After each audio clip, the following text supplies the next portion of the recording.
ओबद्याको पुस्तक।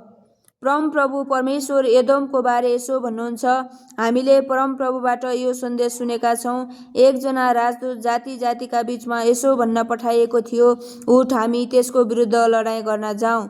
हेर, म तँलाई जाति जातिहरूका बीचमा छुद्र तुल्याउनेछु, त अति नै तुच्छ हुनेछस्। तेरो हृदयको घमण्डले तँलाई धोका दिएको छ। त चट्टानका ध्वन्द्राहरू र अलगा अलगा ठाउँमा बस्ने, मलाई तल जमिनमा खसाल्न कसले सक्छ भनी त आफ्नो मनमा भन्छस्। तर गरुडहरू जस्तै त माथि उडे पनि र ताराहरूका बीचमा तेरो गुड बनाए तापनि त्यहाँबाट म तँलाई तल खसाल्नेछु, परमप्रभु घोषणा गर्नुहुन्छ। यदि चोरहरू त कहाँ आए, यदि डाकुहरू राति आए भने तेरो कस्तो सर्वनाश हुनेछ। के तिनीहरूले आफूलाई चाहिने जति मात्र लुटेर लैजाँदैनन् र? यदि दाग टिप्नेहरू त कहाँ आए भने के तिनीहरूले अलिअलि दागहरू फाटफुट छोड्दैनन् र? तर एसावका धन सम्पत्तिहरू कसरी लुटिनेछन्, त्यसका लुकाएका धनहरूको कसरी अपहरण गरिनेछ।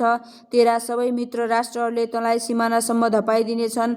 तेरा मित्रहरूले तँलाई धोका दिएर दमन गर्नेछन्। तेरो रोटी खानेहरूले नै तँलाई पासो थाप्नेछन्। तर यस कुराको तँलाई केही पत्तै हुने छैन। त्यो दिन के म एदोमका बुद्धिमान मानिसहरूलाई र एसावका डाँडामा भएका समझदार मानिसहरूलाई नष्ट पार्ने छैन र? परमप्रभु भन्नुहुन्छ। हे तेमान, तेरा योद्धाहरू त्रासमा पर्नेछन् र एसावका डाँडामा भएका हरेक मानिस मारकाटमा परेर मारिनेछ। तेरो भाइ याकुबको विरुद्धमा गरेको उपद्रवको कारणले तँलाई चर्मले ढाक्नेछ र त सदाको निम्ति नष्ट हुनेछस्। जुन दिन त टाढै उभिस्, जुन दिन परदेशीहरूले त्यसका धनसम्पत्ति खोसेर लगे र विदेशीहरूले त्यसका ढोकाहरूबाट भित्र पसेर यरुशलेमको निम्ति चिट्ठा हालेथे, त तिनीहरू जस्तै थिइस्। तैँले तेरा भाइको दुर्भाग्यको दिनमा उसलाई हेला गर्नु हुँदैन थियो, न त यहुदाका सन्तानका सर्वनाशको दिनमा रमाउनुहुन्थ्यो, न त तिनीहरूका सङ्कटको दिनमा तैँले घमण्ड गर्नुहुन्थ्यो। मेरो प्रजाका विपत्तिको दिनमा त तिनीहरूका ढोकाहरूबाट भित्र पस्नु हुँदैन थियो, न त तैँले तिनीहरूका विपत्तिको दिनमा हेला गर्नुहुन्थ्यो, न त तिनीहरूका विपत्तिको दिनमा तिनीहरूको धन सम्पत्ति खोसेर लानुहुन्थ्यो। त्यसका भागेर गएकाहरूलाई मार्न त दोबाटोमा पर्खिनु हुँदैन थियो, न त त्यसका दुःखको दिनमा त्यसका बाँचेकाहरूलाई तैँले पक्राइदिनुहुन्थ्यो। सबै जाति जातिहरूका निम्ति परमप्रभुको दिन नजिकै आइपुगेको छ। तैँले जस्तो गरेको छस्, तँलाई पनि त्यस्तै गरिनेछ। तेरा कार्यहरू तेरो आफ्नै थाप्लोमा फर्केर आउनेछन्। जसरी तैँले मेरो पवित्र डाँडामा पिइस्, त्यसरी नै सबै जाति जातिहरूले पनि सधैँभरि पिउनेछन्। तिनीहरूले पिइरहनेछन् र कहिल्यै नभए जस्तै हुनेछन्। तर सिमियोन पर्वतमा चाहिँ उद्धार हुनेछ, यो पवित्र रहनेछ।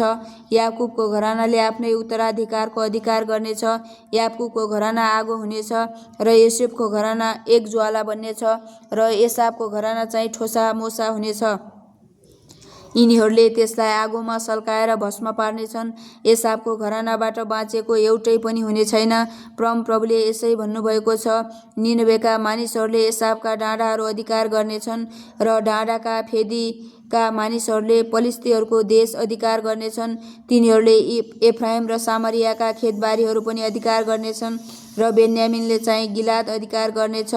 इजरायलको यस समूहले जो निर्वासनमा भएर कनानमा छन्, सारपतसम्मको देश अधिकार गर्नेछ। सपारादमा भएका यरुशलेमका निर्वासितहरूले नेगेवका नगरहरू अधिकार गर्नेछन्। एसावका डाँडाहरूको राज्य गर्नलाई उद्धार गर्नेहरू सियोन पर्वतमा उक्लेर आउनेछन् र राज्य चाहिँ परमप्रभुको हुनेछ। आमेन।